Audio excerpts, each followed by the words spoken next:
मराठा समाजातले ज्येष्ठ नेते माजी मुख्यमंत्री केंद्रीय मंत्री समाजातले उच्च शिक्षित धुरीण यांना मंत्री छगन भुजबळांनी एक जाहीर आवाहन केलंय। मराठा आरक्षणाच्या मागणीवर नेत्यांनी बोलायला हवं असं भुजबळ म्हणाले।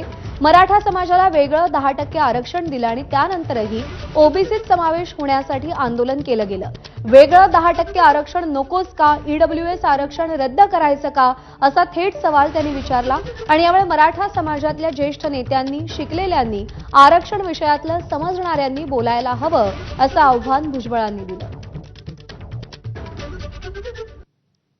केंद्रात मंत्री झालेले आहेत मराठा समाजाचे नेते, आमदार आहेत, खासदार आहेत, जे शिकलेले आहेत, ज्यांना हे समजतं त्यांच्याकडून मला उत्तरांची अपेक्षा आहे। ज्यांना काही समजत नाही, अशिक्षित आहेत, माहीत नाही,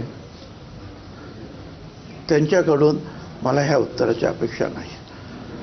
माझी विनंती आहे त्यांना, तुम्ही व्होकल व्हायला पाहिजे, तुम्ही बोलायला पाहिजे की बोला, आम्हाला मराठा आरक्षण सुद्धा नको, आम्हाला ईडब्ल्यूएस सुद्धा नको, आम्हाला ओपनचं सुद्धा नको, आम्हाला फक्त ओबीसीचं पाहिजे, बोला ना ते।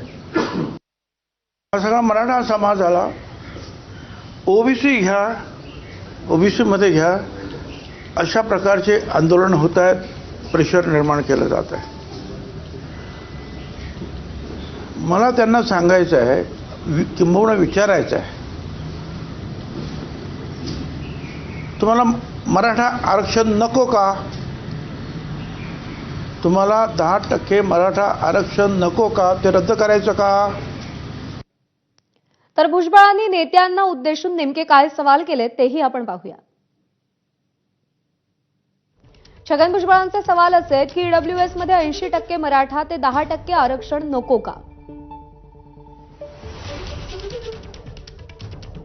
एससीबीसी म्हणून दिलेलं 10% स्वतंत्र आरक्षण नकोय का?